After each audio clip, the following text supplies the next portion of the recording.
মুসলমান গভীর মনোযোগ। সুতরাং সামনে আসতেছে মাহে রমাদান মাস, কয়েকটা ফজিলাতপূর্ণ কথাগুলো বলে যায়, খুব খেয়াল করবেন। এই ফজিলাত হলো মাহে রমাদান মাসের 20টা ফজিলাত। কয়টা?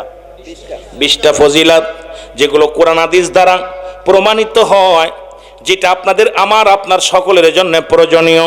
এই কটা কথা বলি, যেহেতু সামনে আর হয়তো রমজানের আগে আর হয়তো মাহফিল হবে না, বসতেও পারবেন না, হয়তো বড় বড় আলেম বসবে, আমার মতো ক্ষুদ্র গোলামও বসবে না। আমাদের জানার কোনো শেষ নাই, মানার অভাব। যদি বলেন ঠিক কিনা? জানতে জানি সবাই, কিন্তু মানতে রাজি নয়। 20টা ফজিলাত, 1 নম্বর ফজিলাত হলো রমাদান মাসে রসুল যেটা করছেন সেটা হলো রমাজানের রোজা রাখতে হবে, চাঁদ দেখা। জোরে জোরে চিল্লায় বলেন মারহাবা। 1 নম্বর হলো কি দেখা? জোরে বলেন কি দেখা? চাঁদ দেখা। 1 নম্বরে চাঁদ দেখে রোজা রাখতে হবে। নবীজি বলছে, সাহাবীরা রে, আগে চাঁদ দেখবা, রমজানের চাঁদ দেখা হলো উত্তম, এটা দেখতে হবে, এটা আমাদের জন্য করণীয়। মুসলমান শুনে নেন আমার বাবারা আমার, 1 নম্বর হলো এই রমাদান মাসে চাঁদ দেখতে হবে। জোরে জোরে চিল্লায় বলেন মারহাবা। কি দেখা? চাঁদ দেখতে হবে। মুসলমান চাঁদ দেখে রোজা রাখতে হবে, চাঁদ দেখে রোজা ভাঙতে হবে। কিন্তু তারপরে আমাদের দেশের আগে দেখছি আমরা মুরব্বীদের, আমার মা আমার বাবা বলতো, বাবা দেখ চাঁদ উঠছেনি, দাদারা বলতো চাঁদ উঠছেনি। আমরা যুবকেরা নদীর ধারে যাইতাম, ফাঁকা মাঠে যা চাঁদ দেখার জন্য অপেক্ষা করতাম। আর এখন অপেক্ষা আছি কখন মিডিয়া বলবে চাঁদ দেখা গেছে, রোজা রাখিস। চেষ্টাও করি না। রসুল বলছে চাঁদ দেখে রোজা রাখতে, চাঁদ দেখে রোজা ছাড়তে। ভালো করে শোন, দেখার জন্য চেষ্টা করবেন। যদি না দেখা যায়, যদি কোনো, যেহেতু হেলাল কমিটি আছে, হেলাল কমিটি চাঁদ দেখা, কথা বুঝেননি, কমিটি আছে, এই কমিটি যদি বলে যেহেতু তাকে রোজা রাখা জায়েজ যাবে, কিন্তু উত্তম হলো রোজার চাঁদ দেখে রোজা রাখা। মারহাবা বলেন না। 1 নম্বর হলো রোজার চাঁদ দেখতে হবে, চাঁদ দেখে রোজা রাখা। 2 নম্বর হলো, মুসলমান শোনা নাও, এ মুসলমান, 2 নম্বর হলো রোজা রাখা। যখনই চাঁদ দেখছেন, প্রতিটা সাবালক সাবালিকার উপরে রোজা ফরজ। মুসলমান শুনে নেন, নাবালক নাবালিকার উপরে রোজা ফরজ নয়। ফরজ রোজাটা হলো একমাত্র সাবালক সাবালিকার উপরে যেটা ফরজ। ও মুসলমান শুনে নাও, পরবর্তী উম্মাতের জন্য যেটা ফরজ ছিল, এটা আমাদের জন্য ফরজ করেছে, শুধু আপনার আমার জন্য নয়, কারণ পরবর্তী উম্মাতেরাও এই রোজা পালন করেছে। মুসলমান শুনে নেন, জোরে বলেন ঠিক কিনা? কি পালন করছে? রোজা। রোজা না রমাদান, এই রমজান মাসে রোজা রাখছে। জোরে বলেন ঠিক কিনা? আরো জোরে জোরে চিল্লায় বলেন আল্লাহু আকবার। এ আমার মুসলমান বন্ধুরা আমার শুনে নেন, বেশি বিস্তারিত বলতে গেলে সময় লাগবে। 3 নম্বর হলো তারাবি পড়া। এখন আমাদের দেশে একটা বিপদের মধ্যে আছি, মুসল্লিরা যদি তারাবি পড়তে না পারে রোজা রাখে না। তারাবি এবং রোজার মধ্যে কোনো সম্পর্ক নাই, রোজা রাখতে হবে। মুসলমান রোজা রাখা ফরজ, তারাবি পড়া সুন্নাত। এখন এই সুন্নাত যদি ছুটে যায়, অনেকেই বুকার দলেরা তারাবি পড়তে পারে না বলে রোজা রাখেন না। তবে রাসূল পাক সাল্লাল্লাহু আলাইহি সাল্লাম বলেছে, উম্মতিরা রে, আমি নবী নিজেই এবং সাহাবীরা সারা দিন ভরে রোজা রাখতেন আর রাত ভরে তারাবি পড়তেন, সারা রাত নামাজের মধ্যে কাটিয়ে দিতেন। আমার বাবারা আমার বন্ধুরা আমার, তাহলে তারাবি পড়তে হবে, এটা নফল, এটা সুন্নাত। এই সুন্নাত আদায় করলে আপনি নেকি বিশাল, এই তারাবি পড়লে সব হবে, গুনাহ মাফ হবে, আল্লাহর দরবারে ক্ষমা চাওয়া যাবে। এই জন্য তারাবিটার গুরুত্ব জন্য দিছে।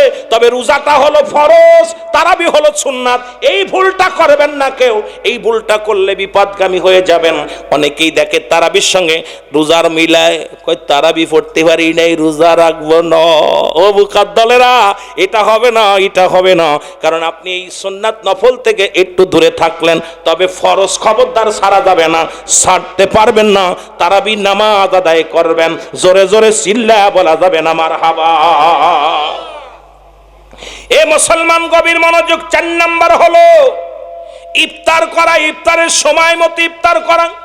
রসুল বলে গেছেন ইফতারটা সময় মতো। এই যে আমাদের দেশে অনেক মা বোন আছে, বিরাজ করছে তো করছেই, কুলি করছে তো করছে। রসুল বলছে সেহরি করবা দেরিতে, ইফতার করবা একদম সময় মতো। যখন আযান দিবে রে মুসলমান, আজানের দোয়া পড়া হলো, মুসলমান শুনে নাও, আমাদের জন্য ওয়াজিব। এটা কিন্তু আবার গুরুত্বপূর্ণ। অনেক বোকারা আমার এই ভুলটা করেন, আজানের উত্তর দেওয়া কিন্তু ওয়াজিব। এখন ওয়াজিব তরফ করবেন না, আজান শোনা পর যার যার মতো কথাবার্তা বলেন, এই আজানের উত্তর দেওয়া হলো ওয়াজিব হয়ে যাবে। যখন আপনি আজান কানে শুনছেন, আজানের উত্তর দিবেন, আর সময় মতো যত তাড়াতাড়ি, আবার আজানের আগে খায়েন না, বেলা ডুবে গেছেই মনে করে খায়েন না, কারণ নির্ধারিত যে সময়টা আছে, সময়ের মধ্যে যত ফস করে যত তাড়াতাড়ি ইফতার করতে পারবেন, তত আপনার সুন্নাত আদায় হয়ে যাবে, রব্বে কারিম খুশি হয়ে যাবে। জোরে জোরে চিল্লায় বলেন মারহাবা। সুতরাং 4 নাম্বার হলো সময় মতো ইফতার করতে হবে মুসলমান। 5 নাম্বার হলো সেহরি শেষ ভাগে করতে হবে। রাসূল বলছে সেহরিটা শেষে করবা, সেহরি যেটা হলো এমন সময় খাইবি, এটা সুন্নাত। ওই তাড়াতাড়ি 3টের সময় খাবেন না, কারণ আজানের আগ মুহূর্তে খাবেন। যখনই সেহরি খাওয়া পরে যেন ফরজটা আদায় করতে পারেন, কারণ সেহরি খাওয়া যেমন সুন্নাত ও মুসলমান শুনে নাও, কিন্তু ফজরের নামাজটা হলো ফরজ। আমাদের কপাল পুরা কিছু মুসল্লি আছে, দেখা যায় 3টার সময় উঠে খাইলো, ফজরে আজান কমিনতে গেল বুঝলো না। আরে তোর কপালটা তো পুরা, সেহরি না খাইলে রোজা হবে, সেহরি না খাইলে রোজার ক্ষতি নাই, কিন্তু সুন্নাত ছুটে যাবে। কিন্তু মুসলমান ফজরের নামাজটা ছিল ফরজ। এই জন্য রাসূল বলছে সেহরিটা যখন করবে দেরিতে করবে, কারণ একদম সময়টা নিবে বেশি বেশি করে, শেষ সময় সেহরি খাওয়া উত্তম সুন্নাত। জোরে জোরে চিল্লায়া বলা যাবে না মারহাবা। রাসূল পাক সাল্লাল্লাহু আলাইহি ওয়াসাল্লাম সেহরি করতেন, শেষে সেহরি করেই মসজিদের দিকে রওনা দিতেন। বিবিরা, নবীর বিবিগণ সেহরি করেই নামাজে দাঁড়ায় যেতেন, আর আমরা সেহরি খেয়ে ল্যাপের তলে যাই, কম্বলের তলে যাই। জোরে বলেন ঠিক কিনা? এই জন্য সেহরিটা করতে হবে ঠিক শেষ সময়, ইফতার করতে হবে সময় মতো। দেরিতে করবেন সেহরি, ইফতার করবেন সময় মতো। আল্লাহ আমাদের বোঝার তৌফিক দান করুক। জোরে বলেন আমিন। আমার মুসলমান 6 নাম্বার, ইফতারের আগত সময়, ইফতারের আগ মুহূর্তে দোয়াটা করা, এইটা বড় আল্লাহর নবী বেশি বেশি করতেন। এই দোয়াটা আল্লাহর দরবারে বেশি কবুল হয়ে যায়, কারণ আদম আলাইহিস সালাম, বাবা আদম আলাইহিস সালাম তওবা করেছিলেন আসরের পর, আস্তাগফিরুল্লাহ রাব্বি মিন কুল্লি জামবি ওয়া আতুবু ইলাইহি লা হাওলা লা কুওয়াতা ইল্লা বিল্লাহ। বাবা আদম দোয়া করেছিলেন, আর নবীজি বলে গেছেন এই মধ্যবর্তী নামাজ হলো আসরের নামাজ। আসরের আগ মুহূর্তে বেলা ডোবার আগ পর্যন্ত যখন ইফতারের সামনে নিয়ে কোন বান্দা যখন আল্লাহর দরবারে ফরিয়াদ করে, রব্বানা ও রব্বানা, এ আমার আল্লাহুম্মা জিন্নি মিনান নার, আল্লাহুম্মা জিন্নি মিনান নার, আল্লাহর কাছে জাহান্নাম থেকে পানা চাইবে। কোন বান্দা যখন ইফতার মুবারক সামনে নিয়ে রব্বে কারিমের দরবারে হাত উঠায়া দিবে, রব্বে কারিম ওই বান্দার উপরে রহম করবে, বান্দার উপরে দয়া করবে, বান্দার জীবনের সব সমস্যার সমাধান করে দিবে। ওই দোয়াটা জোরাত কবুল হয়ে যাবে, কারণ ওই খাদ্য সামনে নিয়ে রব্বে কারিমের দরবারে চোখের পানি ছেড়ে কানবেন।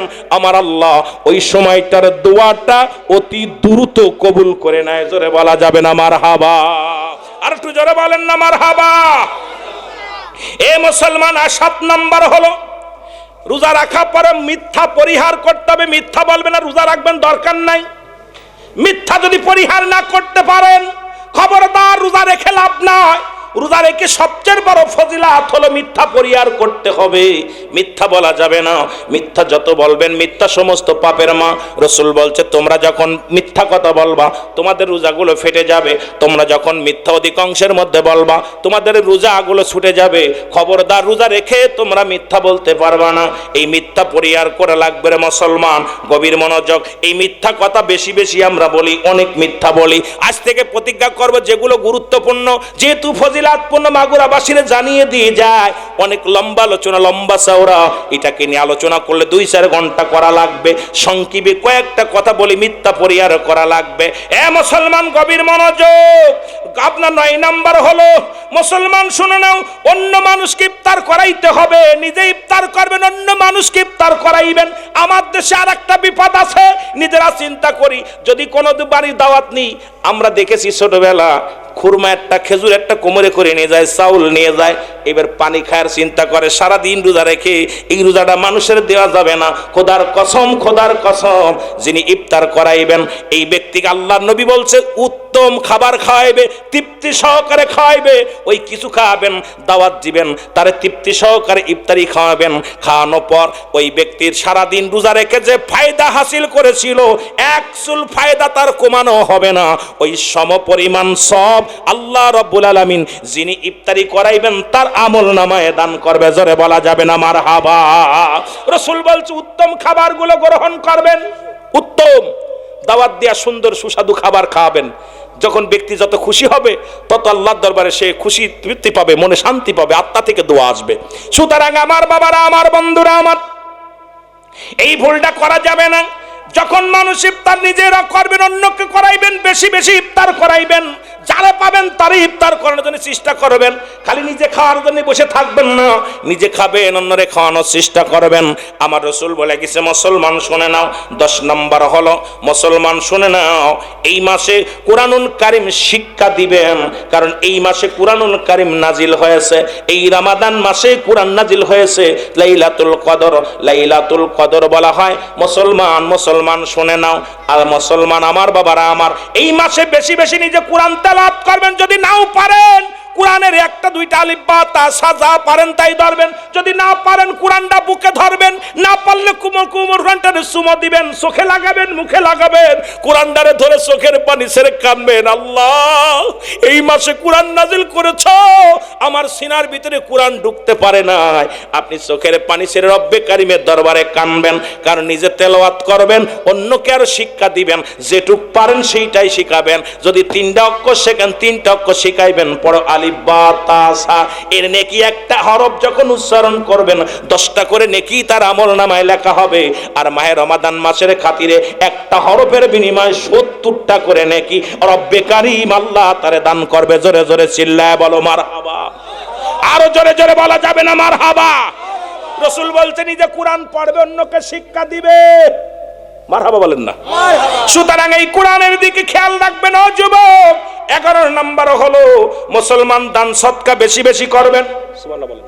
সুবহানাল্লাহ। যে ফজিলাতগুলো খেয়াল করবেন, দান সদকা বেশি বেশি করা লাগবে। রাসূল বলছে তুমি যে পরিমাণ পারো, যদি নাও পারো কিছু না কিছু দান করার জন্য তোমার চাইতে যে নিঃস্ব তারে দান করো।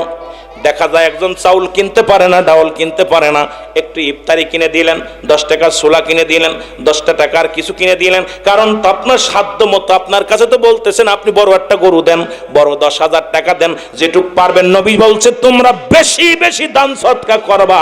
এই মাসটা যত দান করবা, অন্য মাসে হাজার হাজার করলে যে পরিমাণ সওয়াব হতো, এই পরিমাণ তার কিঞ্চিত করলে ওই পরিমাণের চাইতেও বেশি সওয়াব হতো। জোরে জোরে চিল্লায় বলো মারহাবা। আর একটু জোরে জোরে চিল্লায় বল আল্লাহু আকবার। এ মুসলমান 12 নম্বর হলো মিসাক করবেন। মিসাক এখন আমাদের দেশে আরেকটা ভুল আছে। দেখা যায় মিসাক করলে কয় তো রোজা ছুটে গেছে, ওরে একদম পাগলের গোষ্ঠী। শোন, রাসূল বলছে তোমরা যখন বেশি বেশি করে মিসাক করবা, বিরাস নয়, গুল ব্যবহার করবা না, পেস্ট ব্যবহার করবা না। কারণ জয়তুনের ডাল বা যে গাছের গন্ধ যুক্ত নয়, গন্ধ মুক্ত, যে গাছের দুর্গন্ধেতে রোজার ক্ষতি হতে পারে, এই জিনিসটা ব্যবহার করা যাবে না। যে জিনিসটার মধ্যে গন্ধ নাই এমন কোন মিসাকটা রাসূল বলছে বেশি বেশি করে মিসাক করতে। 5 ওয়াক্ত নামাজে মিসাক করবেন, প্রয়োজনে 2টা ডলা দিয়ে পকেটে রেখে দিবেন। অনেকে কয় মিসাক করলে রোজা ভেঙে যাবে। আরে গাদার দলেরা শোনেন, আমার নবীজি বলছে, কারণ আমার নবীর কথার উপর দিয়ে আমরা বেশিমাত বাড়ি করা যাবে না। রাসূল বলছে তোমরা বেশি বেশি মিসাক করবা। কারণ আমরা কই মিসাক আল্লাহ রাব্বুল আমিনের দরবারে রোজাদারের সুই ঘিরানটা, দুর্গন্ধটা মেশক আম্বারের সেই তো মজা। কিন্তু নামাজ পড়তে গেলে সামনে যখন কয় সুবহান রাব্বিল আলা, ও নাক ধরে কয় পলা। ঠিক এত দুর্গন্ধ, ও নাক ধরে শুনি লালা কইব না কি তা কইব, কইলে শেষ হইতে পারলি পালাতে পারি। খবরদার, এই জন্য রাসূল বলছে তোমরা বিরাস কি করবা, মিসাক করবা। এটা সুন্নাত। মিসাক যত বেশি বেশি করবা।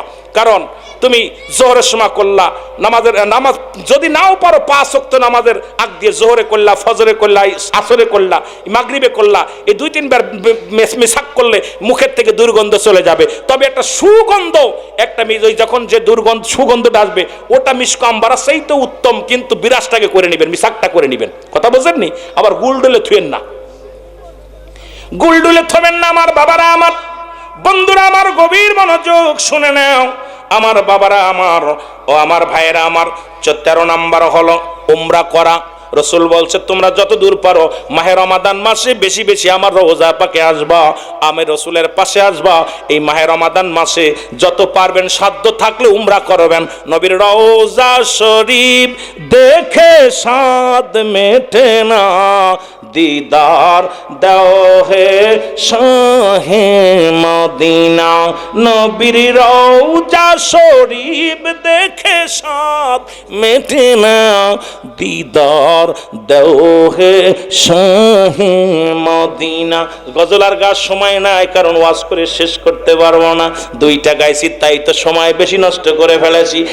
যুবক বন্ধুরা শোনে নাও, রসুল বলছে বেশি যদি নাও পারো সাধ্য থাকলে মদিনা ঘুরে আসো, মদিনার রওজা ঘুরে আসো, রসুলের রওজা পর্যন্ত যাও। কোন ব্যক্তি যখন রসুলের রওজা জিয়ারত করে আল্লাহ রাব্বুল আলামিন তারে মাসুমের মাসুম বানায়া দেয়। যেমন মায়ের গর্ভে থেকে শিশু দুনিয়ার মধ্যে আগমন করে, কোন ব্যক্তি যখন রাসূলের রওজায় যে সালাম দেয়, আসসালামু আলাইকুম ইয়া রাসূলুল্লাহ, আসসালামু আলাইকুম ইয়া হাবিবাল্লাহ, আল্লাহ রাব্বুল আলামিন ডাক দিয়ে বলেন, আল্লাহর হাবিব বলেন, ওই ব্যক্তি যেমন মায়ের গর্ভে থেকে নিষ্পাপ শিশু হয়ে দুনিয়ার মধ্যে আগমন করে, আমি নবীর রওজায় যা যখন সালাম দিবে ওই রকম তারে মাসুমের মাসুম বানায়া দেওয়া হবে।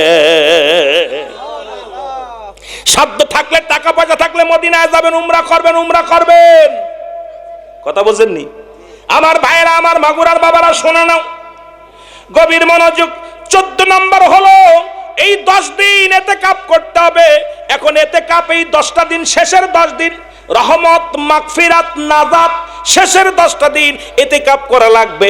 এখন ইতিকাফ তো যা শুরু হয়েছে, আল্লাহর কসম করে বলি, ইতিকাফ যদি একটা মহল্লায় যদি নামাজ পড়া হয়, ওই মসজিদে যদি কোনো ব্যক্তি ইতিকাফে না বসে, সমস্ত মুসল্লিদের নামাজ হবে না, একটা মুসল্লিদের নামাজ হবে না। তবে ইতিকাফে বসা অবস্থায় যদি এলাকার কোনো ব্যক্তি মারা যায়, তার যদি দাফন, যদি কাপড় যদি তার জানাজায় শরীক হয়, ইতিকাফ ছুটে যাবে।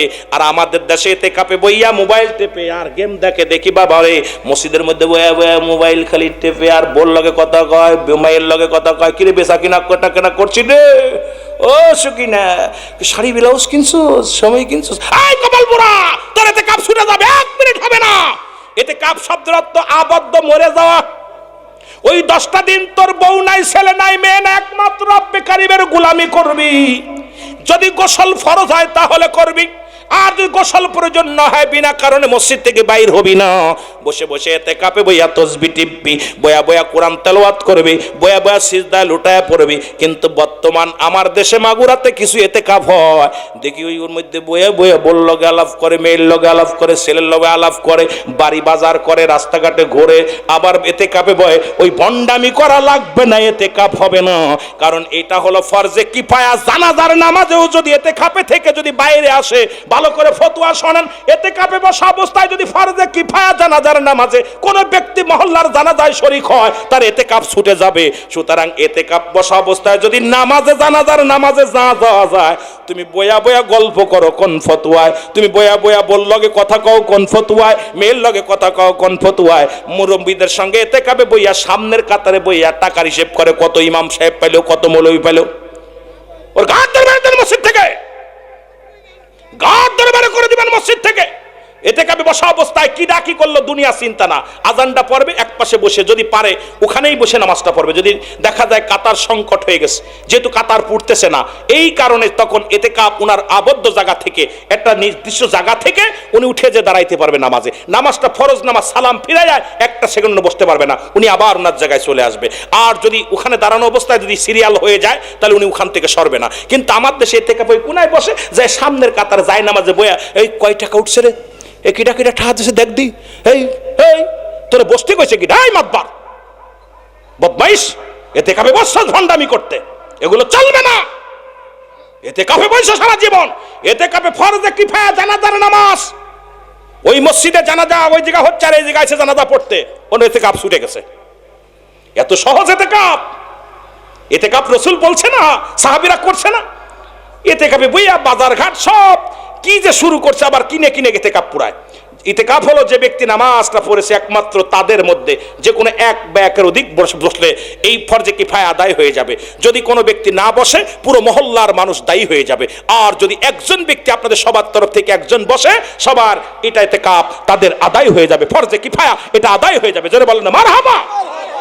কিন্তু আমাদের দেশে এগুলো যা হচ্ছে প্রায় দেখি বলতে পারি না, কারণ বললে তো সিদ্দিকী সাহেব বড় মাসলা আলাপ হয়ে গেছে, বড় বিপদের মধ্যে আছি, দেখি শুনি বলি না, মাঝে মাঝে নিজেই দূরে থাকি, মনের কষ্ট মনে নিয়ে দূরে থাকি, যে বলবো না, দরকার নাই, বললেই কষ্ট পাবে, দরকার নাই, তোরা চলা যেভাবে চলিস। কিন্তু আবার মাঝে মাঝে বলি, বললেও বিপদ, না বললেও বিপদ, না বললে আল্লাহর কাছে দায়ী থাকবো, বললে ওর কাছে আমি দোষী হতেছি, কোথায় যাব, বড় বিপদে আছি। আমার ভাইয়েরা, আমার বন্ধুরা, আমার গভীর মনোযোগ, এই শেষের 10 দিনে ইতিকাফ করা। 15 নম্বর হলো ইবাদত বেশি বেশি করা। শেষের 10টা দিন বেশি বেশি নফল নামাজ পড়বেন, বেশি বেশি আল্লাহর জিকির করবেন, বেশি বেশি রব্বে কারিমের দরবারে কান্নাকাটি করবেন। রাসূল বলছে শেষের 10টা দিন, আমাদের দেশে দেখা যায় 10টা দিন, প্রথম 10 দিন মুসল্লি পাওয়া যায়, দ্বিতীয় 10 দিন একটু কম, আর শেষের 10 দিন শুধু বাজার, ঈদের মার্কেট। খোদার কসম, রাসূল বলছে শেষের 10টা দিন নবীজি বেশি বেশি ইবাদত করেছে, নবীজি বেশি বেশি কান্নাকাটি করেছে। রাসূলুল্লাহ, মামার বাবারা আমার, রাসূল বেশি বেশি আল্লাহর জিকির করেছে, আল্লাহর দরবারে পানাহা চেয়েছে, আল্লাহর দরবারে শুকরিয়া আদায় করেছে। সুতরাং আপনারা শেষের 10টা দিন বেশি বেশি কাঁদবেন, কারণ আপনার এই বুঝি এবারের বছরের রোজা শেষ হয়ে যাচ্ছে, আগামী বছর আর পাবো না, শেষ হয়ে যাবে। মুসলমান শুনে নাও। 16 নম্বর হলো বেজোর রাত দেখে দেখে ইবাদত করা। খালি ওই 23-27 রাত খুঁজেন না, যদি ওই রাত না হয়, তানাজ্জালুল মালাইকা, ফেরেশতা আগমন করেছে, কুরআন নাজিল হইছে, মুনশিরা ইন্নানজালনাহু ফি লাইলাতুল কদর। কদরটা একটা পেয়েছে, কথা বুঝেননি, কি বিপদ।